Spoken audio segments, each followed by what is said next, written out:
هر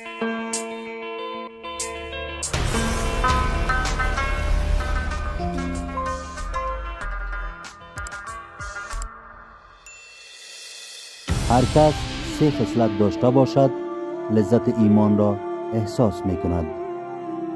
انس رضی الله عنه می گوید نبی اکرم صلی الله علیه و سلم فرمود هر کس سه خصلت داشته باشد لذت ایمان را احساس می کند. اول، الله و رسولش نزد او از چیزهای دیگر محبوب تر باشند. دوم، دوستیش با مردم صرفاً به خاطر الله باشد. سوم، بازگشت به کفر را بعد از این که الله او را از آن نجات داده است مانند انداخته شدن در آتش ناپسند بدارد. صحیح المسلم کتاب ایمان باب 10.